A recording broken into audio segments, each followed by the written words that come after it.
Welcome to my channel for learning algorithmic problem solving. Session 3 covers notation of the algorithm. It includes pseudocode and flowchart.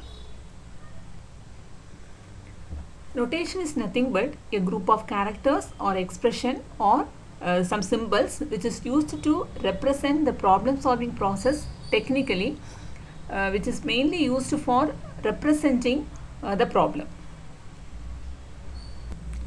Let us see pseudocode first. Pseudo means imitation or false code. So here it is mainly used for giving instruction to writing programming language. Other name of pseudocode is called as program design language. So usually pseudocode consists of a short readable code and which does not include any declaration or function definition like that. It is mainly used for giving a better understanding for the programmer, and it will give the sketch of the program, and this code cannot be read by the machine, so that we can't compile or execute this code. Let us see some of the rules for writing pseudocode. So usually we can write the pseudocode in normal English.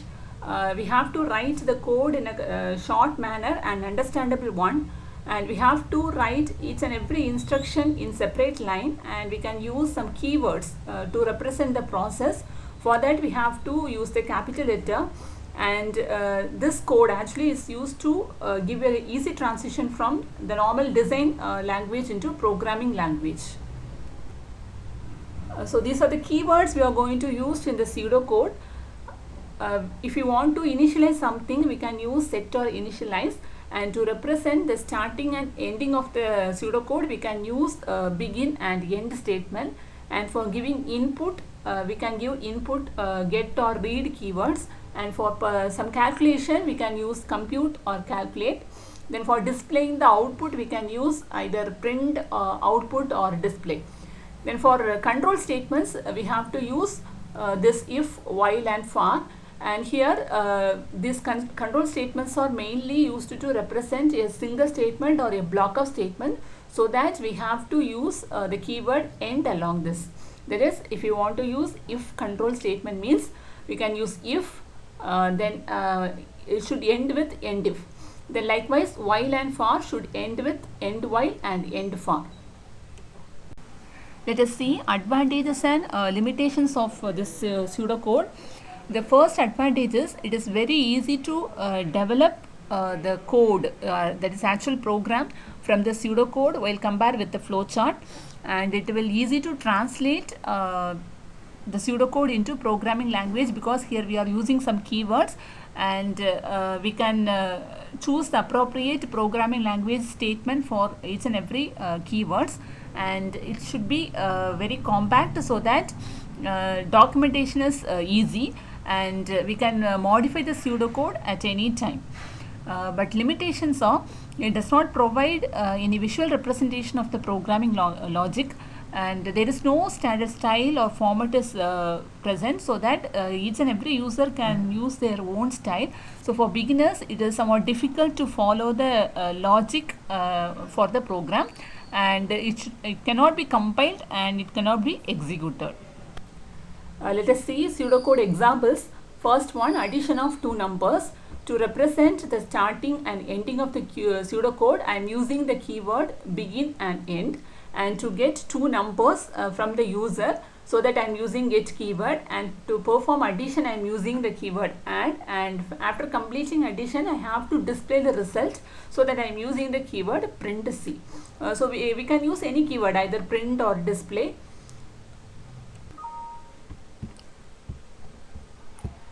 The next example shows the calculation of sum and average for n numbers.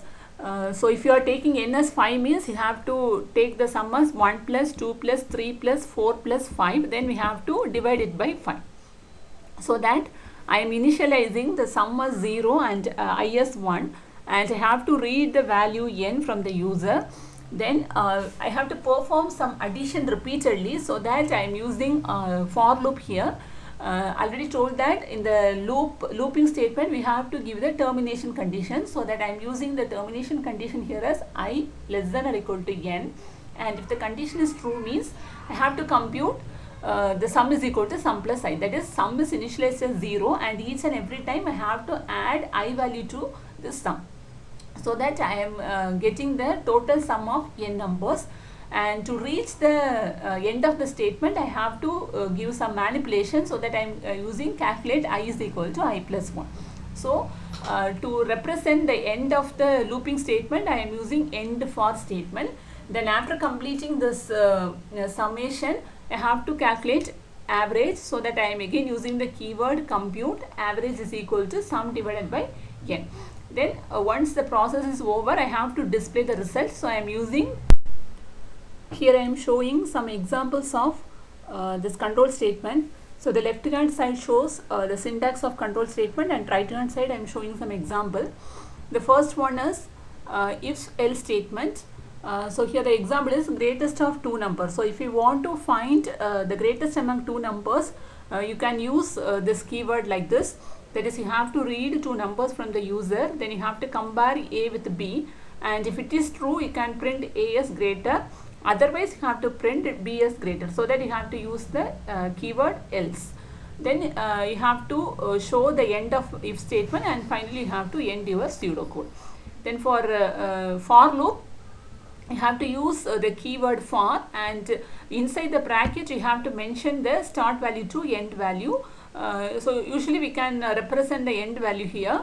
Then we have to use the keyword do. Then within that we have to write all the statements which comes under the for loop. Then finally you have to end this loop with end for statement. So the example is printing n natural numbers. So if you are giving n as 10 means the first 10 numbers will be displaying. So that you have to get the value of n here. Then you have to initialize the value I as 1, and you have to use the keyword for. Then the termination condition is I less than or equal to n, and you have to use the keyword do, and within the loop I am printing the value of I, and every time I have to increment the value of I by 1, so that we can reach the end condition. Then I am showing the end of the for loop and end of the pseudocode. And then likewise for loop, while loop also we can use the code like this, while keyword. Then within the bracket you have to mention the condition, that is termination condition. Then you have to write do keyword, then you have to write a statement or a group of statement. Then finally you have to end the while statement with end while keyword. The same thing, the same example, printing n natural numbers using while loop is shown here. So instead of for, you can use while and end while. Now you can try this pseudocode for better understanding. First one, calculate area of circle. In the previous video we have studied how to write algorithm for the calculation of area of the circle. Now you can convert it into pseudocode. The next one is reading n number, and you have to print the integers up to n. That is nothing but just take n value from the user, and you have to print 1 to n.